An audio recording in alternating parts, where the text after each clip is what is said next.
Dua mahasiswi ini nampak syok saat petugas berusaha mengevakuasinya akibat terjebak lift gedung Fakultas Ekonomi dan Bisnis FEB, Universitas Pembangunan Nasional UPN Veteran Jawa Timur. Insiden ini terjadi saat tiba-tiba listrik padam dan berdampak lift berhenti di antara lantai 1 dan 2. Kedua mahasiswi Meisha dan Yasinta sempat berteriak meminta tolong hingga terdengarkannya yang tengah menunggu lift. Proses evakuasi berjalan dramatis dan berlangsung selama 30 menit. Lurus. Kedua korban bisa dievakuasi usai pintu lift dibuka paksa dan menggunakan tangga melalui celah sempit. Keduanya pun nampak syok dan terus menangis usai dievakuasi. Dia kan mau naik ke lantai 2 gitu, terus tiba-tiba mati, jatuh terus mati gitu. Iya. Ini mau kuliah Mau bimbingan. Isinya 2 orang tadi ya? Iya. Kedua mahasiswa lalu dibawa ke klinik kampus untuk mendapat perawatan, sedangkan lift sementara tidak dipergunakan hingga proses teknis selesai dilakukan. Dari Surabaya, Jawa Timur, Yuda Prawira, iNews melaporkan.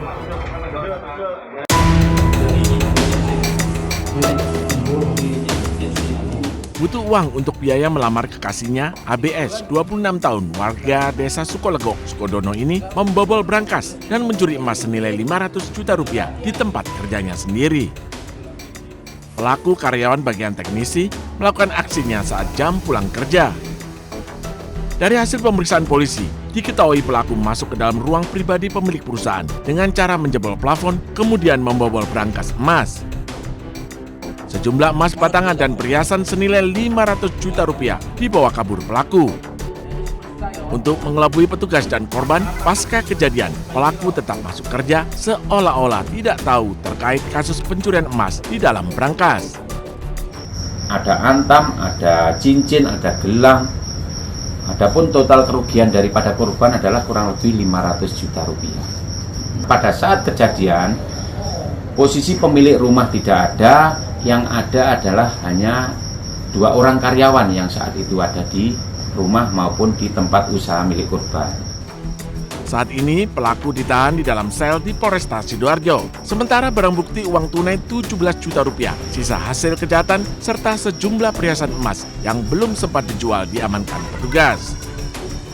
Dari Sidoarjo, Jawa Timur, Pramono Putra, iNews melaporkan.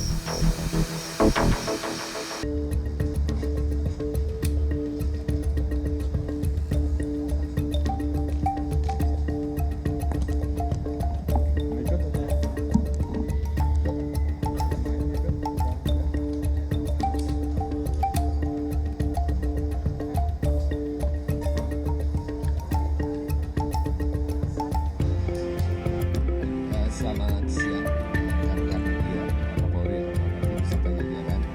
Alhamdulillah siang ini tadi sudah kami dari Mega TVRI diterima langsung oleh Bapak Kapolri beserta jajaran terkait dengan beberapa agenda. Yang pertama adalah tentunya berkenaan dengan penyiaran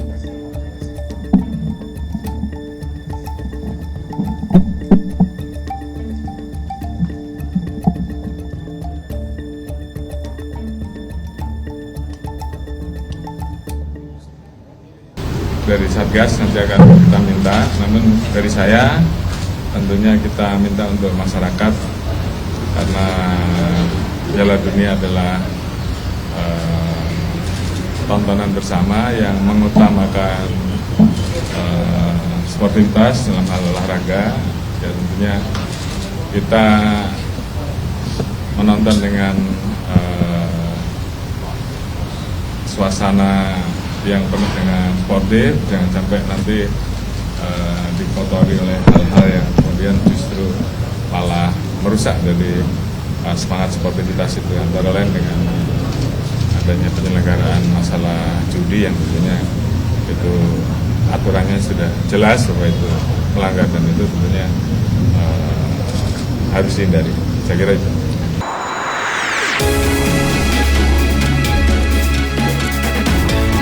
Tak gentar dilaporkan Roy Suryo.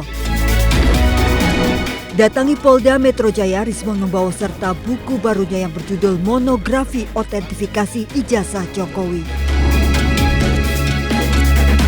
Rismon menyebut menggunakan perbandingan foto Jokowi di ijazah dengan foto saat Jokowi menjadi presiden dan cocok. Tidak hanya foto, Rismond juga membandingkan ijazah Jokowi dengan ijazah rekan-rekan satu angkatannya di UGM. Nah, di situ ada bab 1 uji emboss dan watermark. Di sini saya buktikan bahwa bukan hanya pada ijazah Pak Joko Widodo yang di-upload oleh Dian Sandi Utama yang ada emboss dan terdeteksi emboss dan watermark, tetapi rekan-rekan satu angkatannya pun Sri Murtiningsi, Hardianto, ya kan, Pronojiwo, bahkan Bambang, ijazah Bambang yang dipakai sebagai dipakai di persidangan CLS Solo juga memiliki itu emboss dan watermark. Jadi confirm. Ketika kita melakukan sejumlah metode, maka kita perbandingkan juga dengan sejumlah data masukan. Rismond meminta Roy Suryo CS menanggapi semua bukti dengan cara ilmiah melalui buku. Rencananya buku monografi otentifikasi jasa Jokowi ini akan disebarkan ke perpustakaan-perpustakaan. Dari Jakarta, tim liputan iNews melaporkan. Sudah tapi belum. Itu sudah tapi belum tuh yang tembok ratapan itu bisa kita tangkap dan kita LP kan, ya. Maka nanti kita akan sampaikan beberapa hal. Ya. Terima kasih, Mas. Saya ijazah Jokowi dipakai untuk persyaratan menjadi presiden di tahun 2014. Lecumanan sudah masuk dalam LP. Nah, apa yang di LP kan? Makanya kami menyesuaikan dengan, silakan Mas. Dengan apa yang sudah kami janjikan kemarin. Nih, Lecumanan ini memang berkali-kali orang ini. Ya, dulu juga ikut dalam hoax. Katanya ada uang sekian miliar diterima saya. Respon tuh mau sedikit baca, agak pinter sedikit. Lihat berita ini. Jelas banget di sini bahwa semua sudah memberitakan, baik media mainstream maupun media-media lainnya. Persoalan dengan Kemenpora sudah selesai. Karena waktu itu ada pada tanggal 26 April dia membuat LP ini. Ya, ini. Jadi faktanya ada LP tanggal 26 April di Polres Jakarta Selatan. Di sini jelas betul. Dia itu melaporkan dengan korban yang namanya Peradi Bersatu. Lah Peradi Bersatu itu apa? Korban. Korban apa? Ini organisasi, nggak punya perasaan, ya. Organisasi kok punya perasaan? Nggak ada.